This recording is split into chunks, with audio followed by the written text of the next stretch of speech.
Welcome to the show. This is Mind Force, the podcast for love, life, and learning, where your mind matters.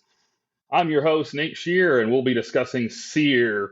I'm sure a lot of people don't know what it is, don't quite know what it is, or have a lot of confusion. So this will be a really fun and good episode. So I have two wonderful people here today.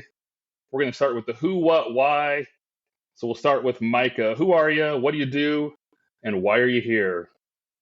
What's up, guys? My name is Micah Gillette. I was a SEER specialist for 12 years in the Air Force. I did my first 6 active duty. Then I switched over to a reserve unit in Florida.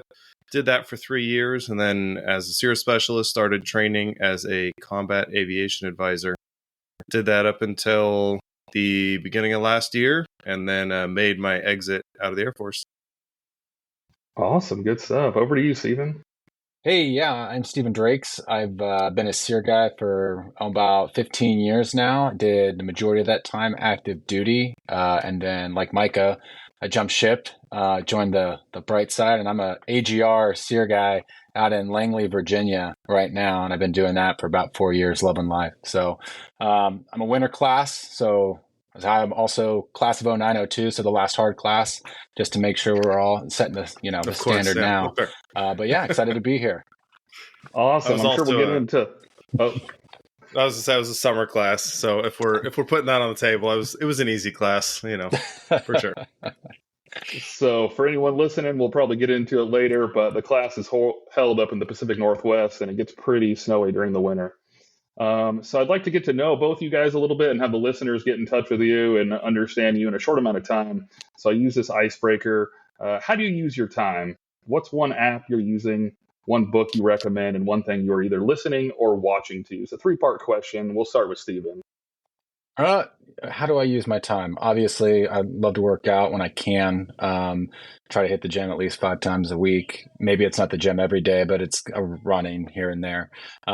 But in terms of what I'm watching and listening to, I don't watch a lot. I got 4 kids running around and I'm pretty busy. But in my meantime, I do listen and enjoy audiobooks. And if I was going to suggest an audiobook, it's not military related or leadership related or any of that. It's just pure enjoyment. Anything from Brandon Sanderson. So The Way of Kings or the Mistborn series. It's a bit of fantasy and whatnot. It's a little bit out there, but it's a great world building and you can get lost in it pretty quick. So awesome. Over to you, Micah. So similar to Steven, I'm trying to stay in the gym and stay active, whether it's through out walking with my dog or I train a little bit of jiu-jitsu. So I do that 3 to 4 times a week and just trying to stay busy, keep my body moving. Apps I recommend there's one called Libby, and it is, basically gives, for where we're at anyways, gives you free access to any library books that are in the local library for digital books. And you can also get them a bunch of audiobooks for free too. So if you don't want to pay for Audible, it's a good way to hopefully get some free books. Sorry, my kid just walked in. As far as what I recommend, right now I'm actually in the middle of a podcast series by Andrew Huberman. So I'm kind of haven't been into books in the last last 2 weeks. I'm listening just, health as far as body and mind goes on the Huberman podcast. Books I'd recommend. My degree's in economics, so I'm always interested in economic stuff. And I think one of my favorite books as far as just basic understanding and knowledge and personal growth development is probably Rich Dad Poor Dad for finances. Awesome. That's some good stuff. What belt are you holding? Oh, white belt. Yeah. Yeah. That's awesome. That is burning a lot of calories rolling around the mat. That's for sure. It is. It's best because you get to do it with a bunch of guys sweating on each other. So it's the best kind of exercise. It's wonderful. So we're going to move on. I'd like to hear your favorite SEER story. What do you got? I'll start with one, I guess. Favorite SEER story that I can tell on this podcast, caveat. I was probably a new troop or new-ish troop carrying my own crews up at Fairchild. This would have been 12, 13 years ago.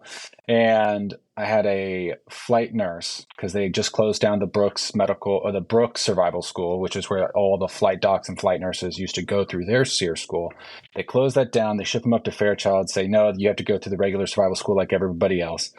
And I had a student, and bless her heart, 50-ish years old, going through SEER school in the middle of the summer. And as much snow as in the winter, there's mountains to be climbed in the summer. And, we forced our students to climb some mountains, that's for sure. And we get about halfway up this hill, and she kind of just like falls down on her pack. And I'm slightly concerned, like, hey, are you okay? And she just starts going like, ow. And every like 3 seconds, she, another ow. I'm like, what's going on? She's like, I'm being stung by bees. And I'm like, well, then you need to move. She goes, I'm not moving. And she just sat there, and like for the next like 30 seconds, I just am standing at the top of this hill contemplating, like, do I go down there and get stung by bees and drag her up this hill? Do I motivate her to get herself up this hill? And eventually it took me and a few of the students to grab her and move her away from, this bee's nest that was just constantly getting after her. But it was just one of those, I'll always look back and just laugh at those moments. So That's awesome. She was too tired to even move. That's Yes. rough. Oh yeah. What do you got, Micah?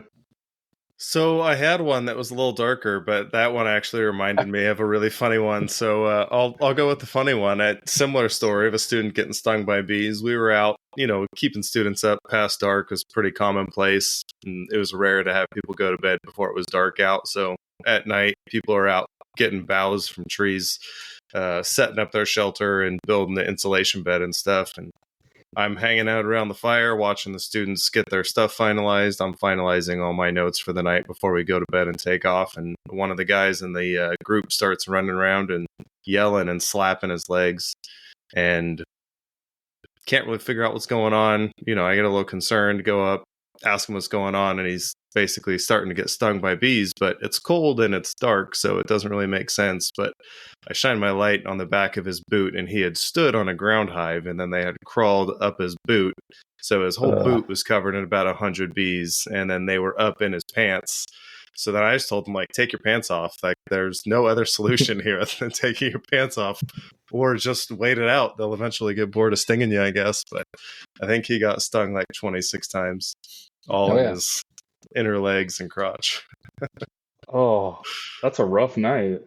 Yeah. People don't realize there's such a thing as ground bees. So the bees in the Pacific Northwest, they make burrows in the ground. And so, it's just something, it's a bit of a culture shock to some. Note to self, I'll have to keep that in mind. When it's cold, they're not real active, so they won't come out, flying crazy, but they'll crawl. And I think they crawled, and then as they warmed up from his body heat, started getting mad. Oh, that's rough. So I'm curious, this podcast is focused on mental health and mental fitness and continuously working on ourselves and our mind. And hopefully we get to a point where we're able to work on our mind the same way we work on our body, because both of you mentioned, going to the gym and things like that. So what do you guys have for a tip, a trick, or a personal story to take care of your own personal mental health? What do you got, Micah? I really believe that body, mind, soul is all kind of tied into one. If I'm not doing well physically, I'm actually like a little bit under the weather right now, and today's just been a rough day. So I really think kind of taking care of everything, and having a purpose.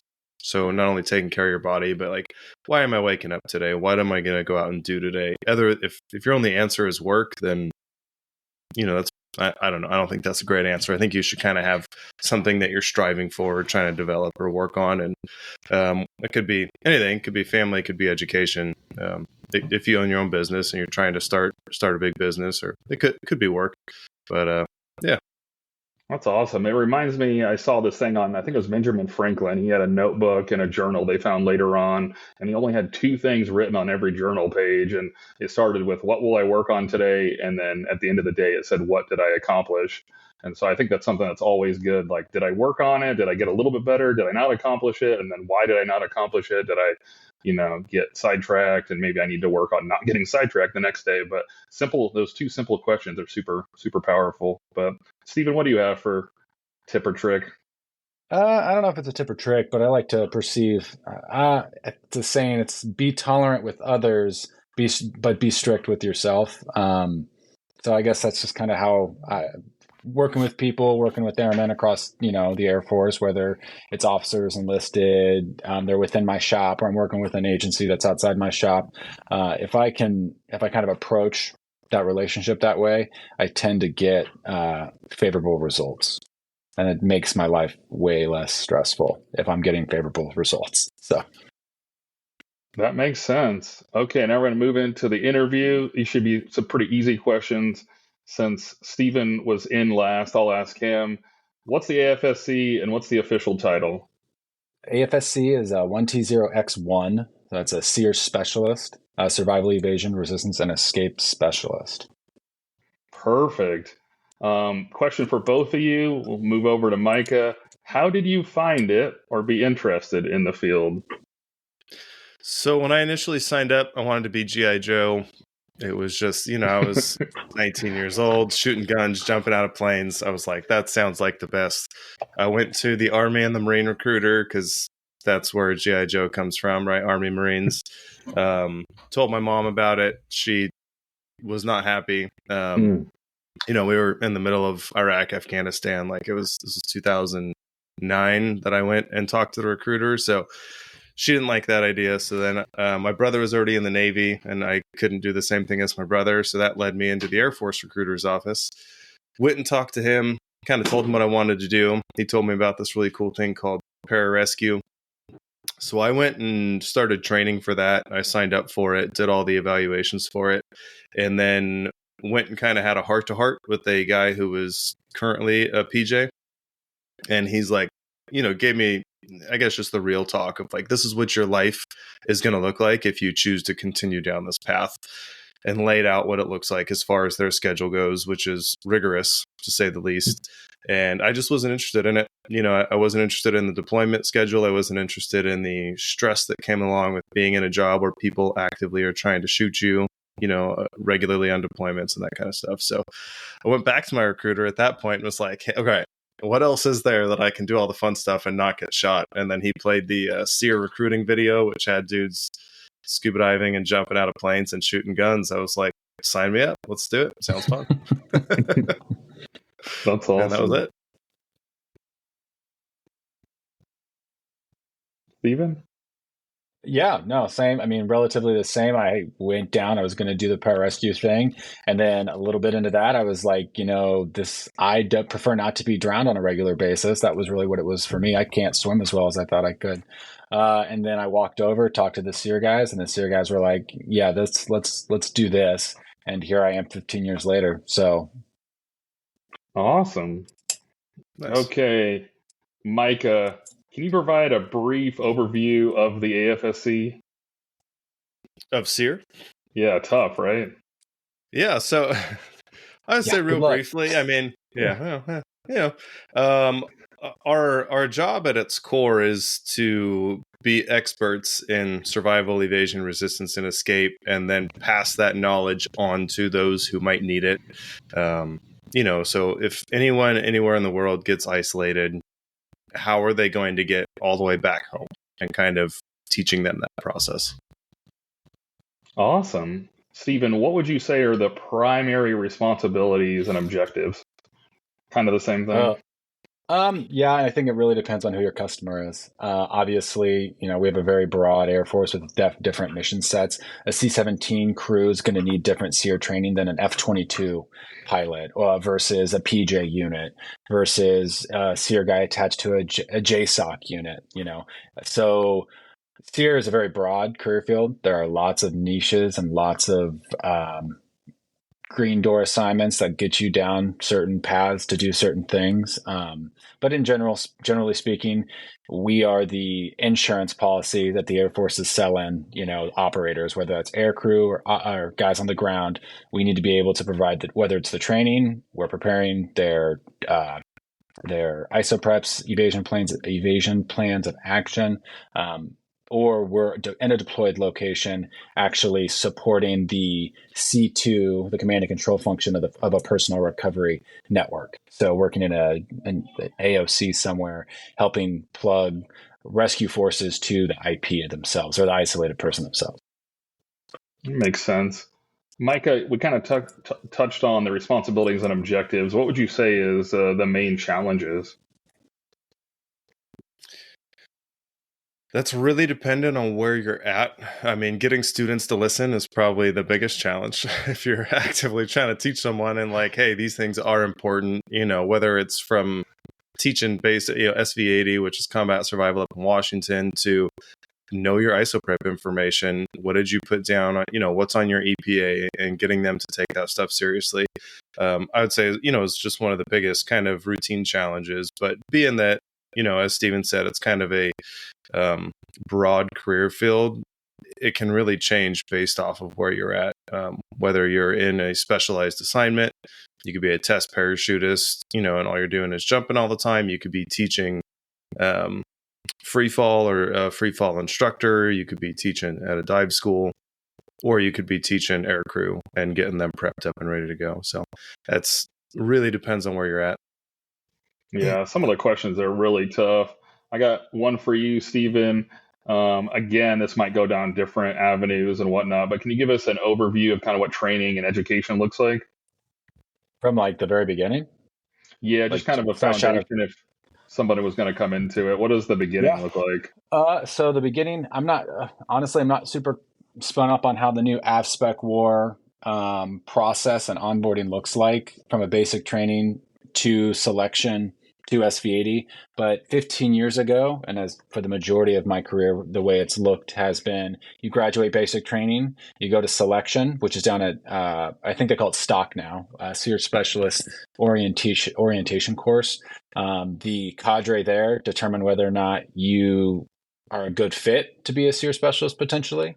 And what that involves in is everything from, physical fitness. They assess your ability to speak in front of others. There's a psych evaluation that's done, along with a bunch of other things. But from there, they go up to Fairchild, and then at Fairchild, they have a pre-team course. I'm not quite familiar what the actual course number is, but there's about 3 to 4 months of preparatory training that gets done to kind of help build some of those foundational skills. Because again, there might be airmen out there that are interested, or civilians out there that are interested in becoming a SEER guy or a SEER gal that have never worn snowshoes, who have never swung an axe, and those are all really, potentially dangerous skills, but also things that the better you are at when you step into the actual course, the better you're going to make it through there. And then the actual tech school, so SV81, which is the SEER specialist training. And that's about a 6-month course. We run 2 a year, one in January, it ends in June, and then one that starts in July that ends in December. After that, you're going to spend a good portion of your time at Fairchild in the beginning. That's slightly changing, so that might look different in the next couple of years. But as of now, you're probably going to spend a few years at Fairchild, getting your 3 level and 5 level, and then you're going to, from there, flush out to the force at Operational Support Squadrons, Rescue Squadrons, Special Tactics Squadrons, or various other assignments where you'll get further follow-on training to obtain your 7 level. Okay, that was a very thorough rundown. Thank you. Yeah. Micah, what would you say is the most important personality trait someone needs, or personality traits could be? To become a SEER specialist, or in life? to make it through SEER. You can mention life too. Yeah, I think just mental and physical flexibility. And when I say physical, I don't mean like you can touch your toes, Yoga. But the ability to adapt and change kind of on the fly. The whole intent is to understand a survival situation and be able to excel in that, and no two are ever going to look the same.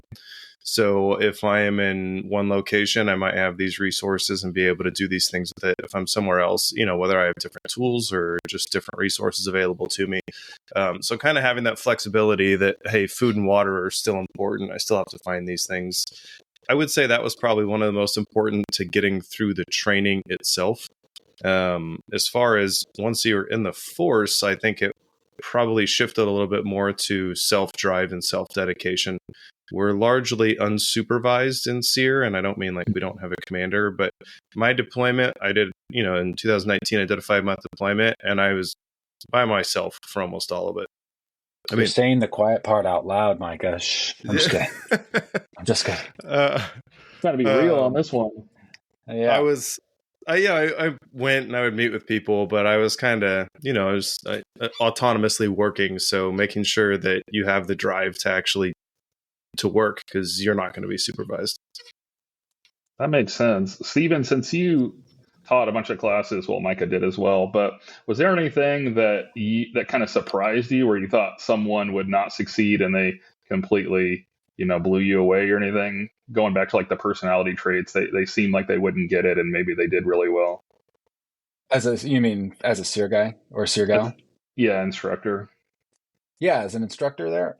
Yeah, I think it really depends on where you're at in life. Micah mentioned flexibility, mental and physical flexibility. When you get head down in that tunnel vision and training, where you can only focus on one task and the next task and the next task and the next task, without taking a step back and seeing the bigger picture, you get some students who get through team, they show up to the field flights to teach survival school, and they're so tunnel vision, they're so goal saturated or task saturated, and so focused on what's coming next that they can't relax and take a step back and actually evaluate, hey, I need to make sure my students have food, they have water. I need to make sure that their feet are still dry. I know I need to teach a fire lesson coming up, but I need to make sure that their personal and safety needs are being taken care of before that happens. And I mean, I'm not going to name names, but there's been multiple individuals I met early on in their field flight days where, we had to retrain them almost to kind of understand that, like, yes, obviously you're a great survival specialist or a SEER specialist, but I need you to be a survival instructor right now. And part of that instructing is being able to take care of your crew, because they're the ones that are relying on you out there in the environment. Awesome. Micah, before teaching classes and after teaching classes or groups, I don't know what they're called, maybe I'm butchering this, but was there something you learned being an instructor that you never thought you'd learn teaching people? What surprised you the most about people? That they don't listen? No. Man, that's a good question. I want to give a good answer, but I feel like I also want to think on it a little bit. I don't know. You got anything off the top of your head, Steven, for that one? Yeah, I would go resilient. My initial reaction, young, and I mean, obviously it's relative to where I am now, but young, senior airman, I worked at resistance training, which is a very unique position as a SEER specialist. We're out there doing certain training and applying certain pressures to certain people. But, we got to see those students in the beginning when they weren't trained. And then we do all of this training, we spend some time with them, we show them some things, and all of a sudden you see what that end product looks like, and they come back within a week and they're kicking our butts. And I was like, that's awesome. Like, that was one of the most rewarding pieces of, or one of my more rewarding times as a SEER specialist at Fairchild. But it actually just went to show like how resilient some of our members actually are, to be able to be very, put in a position where they're not feeling great, and then to be able to turn that, flip it around on its head, and walk out with their chin held high. That's awesome. You got anything, Micah? I feel bad that you're sick. No, you're good, man. No, I mean, I think that kind of hit the nail on the head, and that's where I was leaning. I just never worked at the resistance portion of training, so I don't think I saw it that directly. If anyone has SEER school coming up, the cadence, at least it was for the last, I don't know, decade or so, they might have changed it recently. The first 4 or 5 days you're going to be on base doing training on base, and then you'll go out to the woods with an instructor, and you have the same instructor for that 11-day period. That's how it was when I was down there instructing and teaching SV80. When you get back from the woods, then you go and work with the resistance instructors, and the cadence with them is just a little bit different. So I kind of had them, for 11 days straight. So I think that those small changes you just don't see quite as dramatically. versus seeing someone, having them go train for a week and then having them come back to you and seeing them again. But yeah, just the resilience piece, I probably saw more directly in the pool. I worked at water survival after I taught SV80, and we would have people who couldn't swim a lap. They were literally not swimming, and then by the end of the day, quite literally, they were escaping out of an underwater mock-up fuselage for a helicopter and making it to the side of the pool. It wasn't pretty, but they did it. They finished the school. But. You got out there. That's the important part. Yep. So Steven, I have kind of an impossible question, but I have to ask it on the show, try to get a understanding to our listeners. Could you attempt to kind of walk us through what a day, week, month looks like if there was an average? I'm sure that's not a thing, but if you met someone in an elevator and you needed to like give SEER what a day looks like in, 3 minutes or less, what would it look like? 3 minutes or less, huh? All right. It depends on where you're at. I know we keep saying that. It's situationally dependent. That's a term every SEER guy likes to throw out there.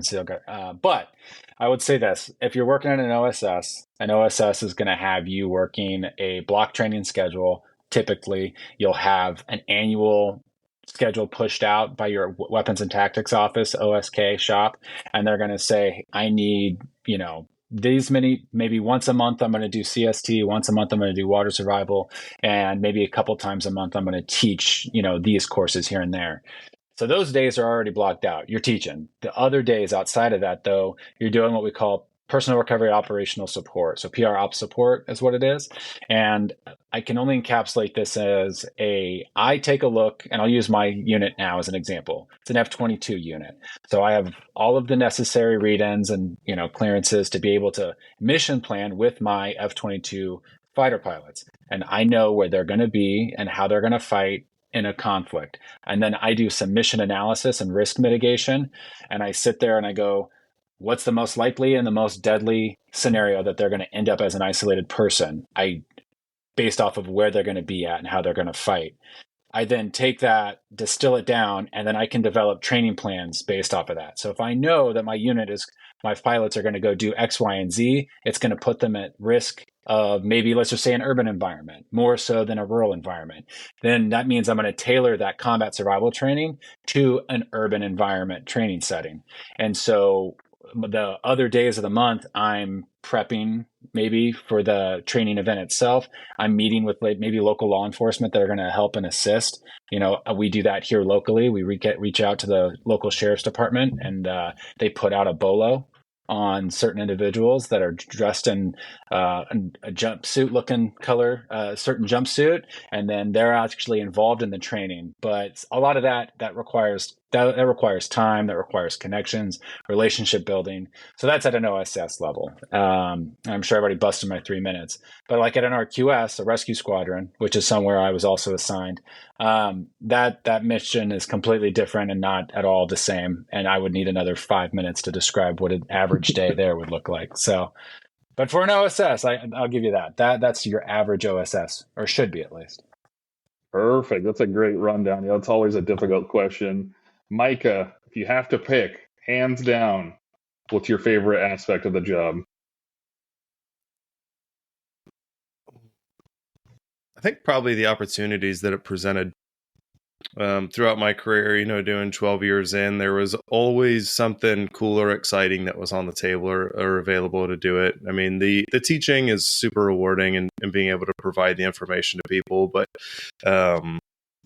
we got some really unique experiences. I'm sure Steven could probably talk to that. He's been in a little longer and he's still in, so he's probably done a little bit more than I have, but yeah.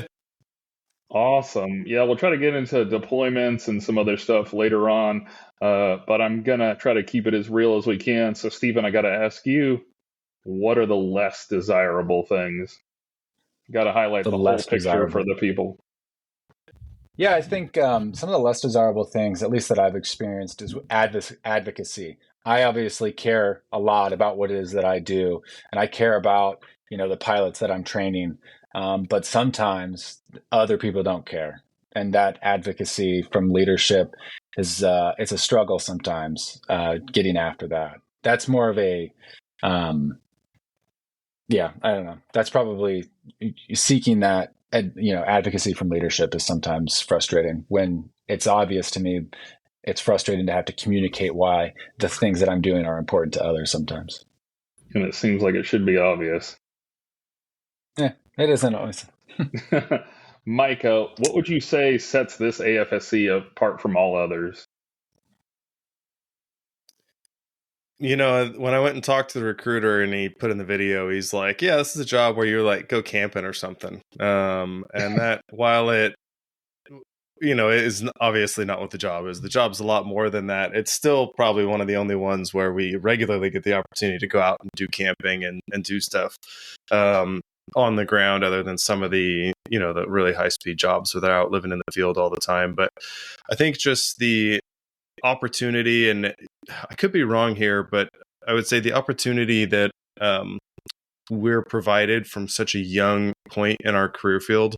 It was at one point my understanding that you had to be considered an official DoD instructor. You had to be at least a NCO, so E5.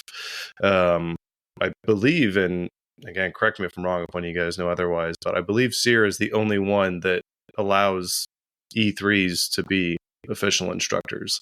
So as an E3, we didn't have troops under us, but my responsibility as an E3 was to take a group of 6 to 8 people out in the woods and not only teach them about 70 pages of curriculum, but then teach them, keep them alive, make sure that they're healthy.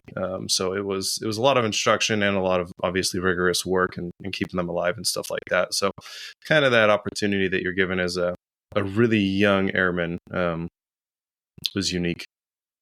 That's awesome. Yeah, it reminds me of a story. I love stories. Hopefully it's not too long, but I remember working in the tower and we had a person visiting from another country, and he came up and didn't speak English, so he had a translator, and he comes up into the tower cab and he's looking over everything and he just busts out laughing. And we're like trying to figure out what's going on, but we have to wait for the translator to, translate. And so we're kind of just stuck. And then he finally translates everything. And he said, I can't believe you'd let your enlisted control traffic. So in every other country in the world, an officer can only tell another officer what to do. And so I always thought that was such a cool and powerful thing. We have, young people controlling traffic, aerial refueling, these things where if something messes up, an aircraft goes down, people die, millions of dollars. And so it's cool that we entrust and give that responsibility to someone that's like 18, 19 years old, like right out the gate, obviously with the proper training and whatnot. But it makes me pretty proud to be part of this Air Force. But I did want to give it over to you, Steven. Could you highlight some of the unique opportunities, if it's travel or working at the White House, or are there like specific slots or things out there for SEER? I think we've touched on some of them, but are there more, some pretty cool, unique opportunities out there? I mean, yeah, I think Micah kind of hit it on the head a little bit when he was talking about just from an early age, a lot of exposure to things that maybe not other AFSCs have the opportunity to be exposed to. But like, I'm a free fall guy. I jump free fall. I went to Halo. I'm a static line jump master. I'm a static line jumper. I've been to Thailand, Korea, Australia, the Philippines, Iraq, Qatar, Afghanistan. And I mean, the list kind of goes on there. We get to do a lot. If you're hungry for the work, there's work out there for SEER specialists, and you can go see. I mean, I know it sounds corny, but I've got to see the world, and I'm extremely grateful for the opportunities I've had. But I've worked very hard to get them and be where I am today. But if you want them, there's definitely lots of things you can do as a SEER guy or gal. Sounds a little different than camping. So do you have to maintain all those certs and everything? Do you keep jumping? Yeah. So I do. We still jump. I jump down at Suffolk DZ right now. Well, not right now, obviously, but that's where me and was Justin Bender a classmate of yours, Micah? He was just before me, but he was in my flight. He was in Bravo flight. Yeah. Yeah. So me and Justin, we jumped down there at Suffolk. Nice. So yeah. So I have a measly 33 jumps. I got my A license. There you go. Nice. So, Micah, I'd like to ask, I mean, you kind of touched on it, but I'd like to hear a little bit more from you on common misconceptions. You said it's camping, but can you touch on like what you'd say is the greatest common misconception? Well, I think one of the biggest misconceptions actually comes from people who are going to SEER school and going to SV80. And it specifically has to do with them going to, like, you know, the resistance portion of the training, but even the field portion of the training, there's just a lot of stories that get a lot bigger than they actually are. You know, I think people come away from it and they want to, I don't know why they tell the stories they do, but I've heard a lot of wild stories about things that have happened to people at SEER school. You know, one of the ones, and this individual actually ended up getting kicked out of her career field, but she got back. She was having some hip issues, and then she went to her commander and told her commander that that she had dislocated her hip in the field, and 2 SEER specialists held her down and put her hip back in. And Justin Bender actually might have been one of the people involved in that alleged hip reinsertion. By the way, Stephen, you got to ask him about it. I will. But you know, obviously stuff like that is not happening. We're not doing that kind of stuff. We have medics out in the field. We have all the appropriate IDMTs that are trained to come out and do all the medical stuff they need to do.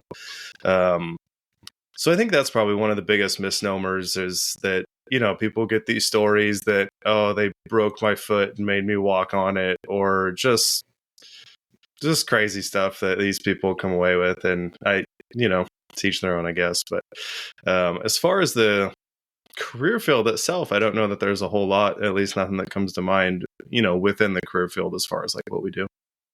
Even from the outside, though, I think that's, you know, what I'm most interested in. Like when people hear SEER, like, what have you heard people think you do? I mean, does it go back to that camping?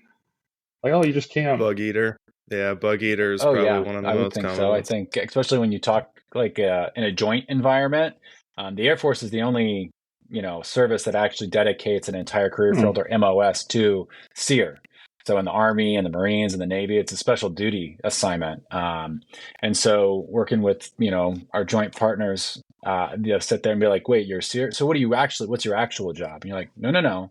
I've done this my entire career, and this is all I've done. And I think that's been enlightening. I think that might be a common misconception, that this is just something we do on the side, like an additional duty, and we have like some other thing that we're doing on a day-to-day basis. So, Stephen, have you ever been in a meeting or something and someone, you know, signed you up for something or spoke on your behalf, and you're like, I don't even do that? Or is everyone pretty aware? Back to what Micah said, is we don't have a lot of oversight sometimes. And so I wouldn't be found in a meeting where somebody was telling me I was going to do something that I wouldn't have been there for. So, or I wouldn't have been qualified to do. I have a good one for that, actually, if you want to hear it. Oh, absolutely. So I got to my reserve unit, and my new commander, he actually just came in right after me and took command of the unit I was in. It was the 919 SOS. And he was talking to me about other options to try and do SEER training, refresher training at a discounted price, because I was standing up a brand new SEER program. There was nothing that existed beforehand. So I was like, I mean, I'm willing to try and work a little bit, but we need money for this program. It's the nature of the beast. The program requires money. And he told me, you know, he wanted to try and do an executive level SEER program, which is not a thing. But he basically, in his mind, anyone with his amount of SEER training or more, so if you had been through refresher training at least 5 times, which was conveniently how many times he had been through, wouldn't have to go through a field portion of training, because he didn't want to go through the field. So I don't know, a week later, I bumped into the wing commander up at my face, and he told me all about the executive level SEER training that I was going to be implementing, and wasn't going to have anyone go through field training, just do it all in the classroom. And I was like, that's not a thing. I mean, I don't get to sign that paperwork, so good luck. Oh, that is hilarious. I've seen that a couple different times for TCCC or some other things. It's like the abridged version, or, you know, executive or leadership, or, you know, fill in the blank. That's pretty funny. Not like we all need TCCC. Steven, I'm curious if someone, you know, were trying to find more information on SEER, or they got picked up for it and they were going to start, what's one piece of advice you'd give them? Hey, they're starting out and they're heading out for like training tomorrow or something. What would you say to them? Low is smooth and smooth is fast. I mean, just take one step at a time. Don't get oversaturated. You're going to be thrown a lot of things at you at one time. It's done on purpose. We do task saturate our students for a reason. We want them to be able to prioritize certain things in a certain way. But if take a second, take a breath, take a step back, evaluate the situation that you're in, and then press forward with a plan. And if you can talk confidently about why it is that you made certain decisions in a certain order, great. I want to know that. I want to hear that confidence. But if you sit there and you got a bunch of excuses for this or that, or that isn't what I'm not about that. That's not what being a SEER specialist is about. At least trying to do something, right? Move forward. Right. Micah, I'm curious, like we've talked about mental fitness, and I feel like that's a really good note there. Stop, take a deep breath. Did you learn anything specifically from SEER that you kind of use in your personal life to, center yourself, or did you kind of learn some of that stuff later on? I'd say, never quit when it's hard. If you're going to start something, get through the end of it. If you decide after you're done you don't want to do it, then that's okay. But if something's hard, like that's not the time to quit. It's going to stop you from doing a lot of things you want to achieve in life just because you got some temporary discomfort. So that was probably something that helped me get through tech school and actually graduate that I still continue to use today. And then my second thing would probably just be embrace failure and learn from it. So for I like that though. I was sorry not to jump in, but what Micah was saying about things are going to be hard, just acknowledge that. I think it's Huberman, if you're listening to his podcast, I think he goes on something and has a conversation about like, we do hard things now. So when adversity pops up, like we can sit there and we can look at it in the face saying like, well, I've already done all this other hard stuff. This isn't going to be that bad. So you'll get that a lot throughout training. And I think most SEER specialists, when you meet them, they just kind of, you will pick that up about them relatively quick. That's a good note. I know I've mentioned on the show, but just reemphasize, I think it's super important. We talk about resiliency in the Air Force all the time, and it seems to almost be losing its appeal because it's such a buzzword. But I feel like for some reason it feels like, people want it to come easy. But that's the opposite of how it works. You have to go through something difficult and then look back and realize, oh, I could do that. It sucked for a little bit, but I got through. And so it's kind of confusing where people want things to be easy. Because I think with, modern technology and we can get food in an instant and, Google an answer and find out anything we want and things come easy. That's kind of where we're at right now. And so it seems like that's where it's at. So I'm glad you guys mentioned that's a really good reemphasis. And I'll say that anytime it comes up, like build the resiliency. Resiliency doesn't just fall upon you. It's built from going through those difficult situations. I'm curious, Mike. Oh, sorry. Go ahead. No, I was going to say, I got to go back to Fairchild next summer or next year. We have to go back every once in a while to reevaluate the program and just kind of see if they've changed anything. It allows us to kind of go back and touch the stone, if you will. But one of the things that I'll be curious about is now especially with this younger generation, and it feels weird to say that, but like they go to the woods and they don't have their cell phone. Like, what does that look like now? Like when I went through the training, like, yeah, my cell phone was there, but it wasn't as important of an object that it is today. I'd be curious to see though, like those 7 days out in the woods without any sort of electronic like device or cell phone or any of that connection. What does that look like? And how is that impacting some of our students? And are we addressing that? I don't know. I'm almost curious on the other side too, because initially I would think of the member, right? But on the flip side, talk about families, right? People are used to being able to get a hold of someone every day. I wonder, do they become alarmed? Do they start calling you? If they find your phone number, are they going to call the base? That is a good point. I wonder, hopefully they know where they're at, of course, if they're a loved one, but that could be, more things than we think, right? Second and third order effects. Yeah. But Micah, I was curious, going through those difficult times, is there a moment that you remember, or did it just kind of build upon, or was it just one night or one day that just really sucked and you were able to push through? Never quit while it's hard was kind of the advice I got before starting. which is, I would say that I got a lot of advice before starting, but that was probably the best piece of advice that helped me get through training. Training, summer class or winter class sucked. Although I will admit winter class is probably harder. I didn't have to walk as far. I did not. Yeah. I'll admit it. Like, you guys walk way farther than we ever did. No. Statistically, the winter class is the class that starts in January, and the summer class is the class that starts in July. Historically, summer classes graduate 2 to 4 times the number of people the winter class does. So it's not that every January you just have a bunch of crappy people signing up. You know, it's a harder class, and I think mentally too, it's harder when you get out there for day one of training, and it's, you know, in the single digits, and you're trying to make it is probably. As a SEER specialist, it wasn't fun, but going through training and you're not there yet, it's just that much harder. Anyways, to answer your question, it's just kind of something that builds. But that piece of advice I got, that, you know, never quit while it's hard, I think was probably the piece of advice that got me through training. Everyone at some point when they're going through SV81, so the SEER specialist training course or tech school, has a moment where they think like, I'm going to quit. Why am I doing this? This sucks. You know, you're cold, you're wet, your feet hurt, your back hurts, you're carrying a heavy ruck. The phase of training that I was in that was probably closest to quitting was mobile, which is learning how to navigate, and it's carrying a bunch of weight really far up and down a lot of mountains. So that was just kind of one of those that, you know, you fall down, can't pick your pack up. You feel like you're failing, you get lost, you don't make a final point, whatever it might be. But that's only, you know, truly a failure if you don't learn from it and if you don't grow from it. Otherwise, it's just a learning moment. And that's kind of, I would say, something that built through the whole time I was there. Awesome. Steven, in the military, we use the cutting edge technology, always using the coolest stuff, but being out in the woods, you know, using an axe and whatnot, does that really apply in this career field, or is there some cool like tech that goes along with SEER, or is it all pretty low?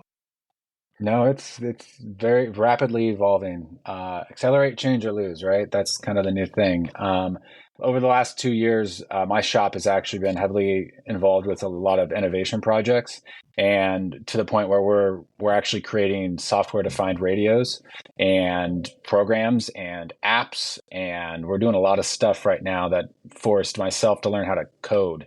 So, as a SEER guy, like, yeah, you obviously have to be able to survive out in the woods, but I've had to learn a ton about FM frequency, radio frequencies, some of the science behind that. And there's a lot of stuff out there, especially when you start talking. I mean, obviously we can't discuss it on this forum, but there's a lot of technology out there, and isolated persons or personnel recovery, that's a pretty big deal in the eyes of the military.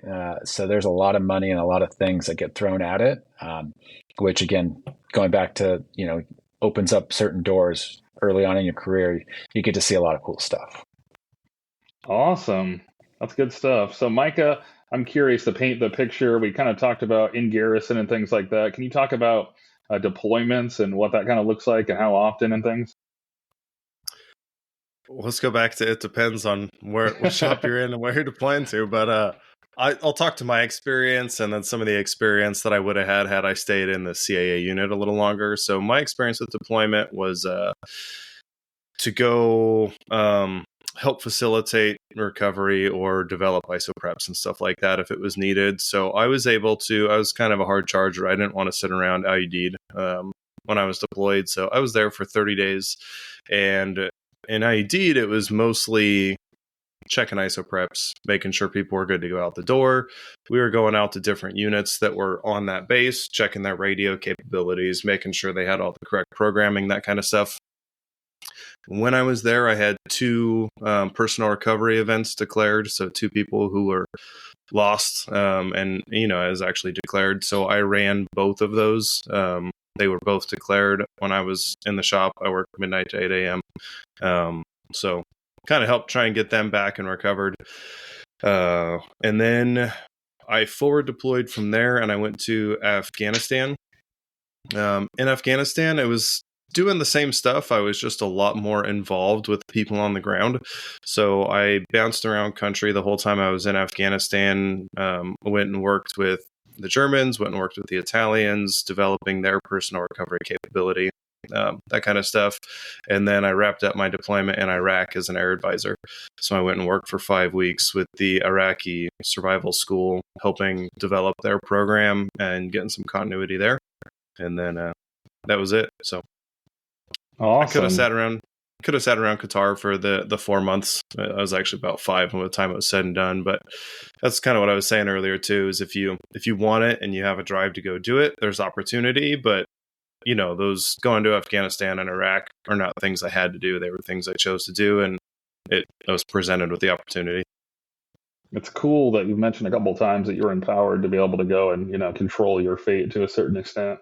Steven, do you have any tidbits on deployments, or pretty similar? It depends. I mean, similar. Also, I was deployed within a rescue squadron in Afghanistan. The only difference there was, instead of worrying about all the other units that were in the air within the AO, I was more on the end user side, where I wanted to make sure that my rescue squadron was ready to go recover those other units. So making sure that, you know, their comms, whatever comm system that maybe some of our coalition forces were using, what could we actually pick up on some of that? But just like Micah said, like, you know, bouncing around between Mazar-e Sharif and Herat and just all over the place. Outside of combat locations, you know, I spent more than a couple years out in the Pacific, where working with some of our coalition partners out there, or just allies in general, the Koreans, the Japanese, the Australians. I did a humanitarian disaster relief mission in Thailand during the Operation Wild Boar. So 13 soccer kids go into a cave. They got stuck there. Myself, I was deployed. We got tasked to go and actually help facilitate the recovery of those kids.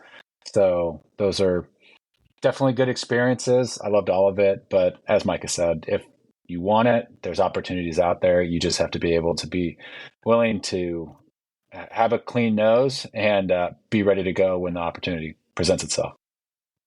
So, funny story. I'm watching the documentary with my wife. She did not know the event happened or the history behind it. And so she's on the edge of her seat the whole time. And hopefully she does or does not listen to this. I don't know which way I want it to go. But she's like, I wonder what happens. I'm like, we know what happened. It's history. It already occurred. But she thought it was a fictional story. She thought it was made up. So I thought that was pretty hilarious. She was freaking out and just really holding on for those kids. Steven, since you're still in, the final question is, what do you see the future of SEER? What's going on? What's coming up? The future of SEER. I mean, that's debated often amongst SEER specialists. I don't have a crystal ball. I don't have I can't read the future. Isolated persons are going to be a thing, though. AvSpec war and the Air Force it appears. This is Stephen Drake's opinion, not Master Sergeant Drake's opinion. But I think it's in a future fight, we need to have the best aircraft, period and dot. And fiscal restraints up being applied. It makes the most sense to invest in the most lethal aircraft available. That might include the divestment of our human weapon systems currently. I might be wrong. I don't know. But what that tells me as a SEER specialist is my job is only going to get more important. As we look, even like the NGAD, the next generation air dominance aircraft that's being talked about, it's not. I mean, there's a human behind that in that cockpit that's going to be the one that's putting their lives at risk. And so we need to make sure that those individuals are trained to our utmost to be prepared to recover them or for them to return with honor. That's that's the motto for us. So I definitely don't see SEER going anywhere or going away. It's becoming very relevant, and it's kind of flipped on its head. If you look at the last 20 years, we've been involved in a conflict in the Middle East where we've had air dominance. We've had the technological superiority of our adversary. Like, it wasn't nothing compares to what we're going to be facing in the future. The personnel recovery has some big challenges ahead of itself. It's being faced with, and so it's going to take some creativity and ingenuity to ensure that pilots in a near peer conflict have the ability to recover or to self-recover or be recovered, and that's going to take SEER guys. And gals. Sorry. That's good stuff. I'll try to summarize a little bit today. We found out that SEER is a little bit more than camping. Sounds like if you're a go-getter and you have the autonomy to get after what you want, you can, go and dive and jump and a massive amount of opportunities, and really a lot of it depending from unit to unit. But hopefully you took away some good stuff from the episode today. Please check us out on Facebook, YouTube, and Buzzsprout. Thank you both for coming out, especially Micah, since you're sick. No problem. And I thank everyone for listening to AFSCs 1 through 9. Remember, exploring different career fields is an important step in finding the right path for you. Join us next time as we continue to explore different career paths and the opportunities they offer. If you have any questions or want to share your career story, please contact me. We'll see you next time. I love you all. See you.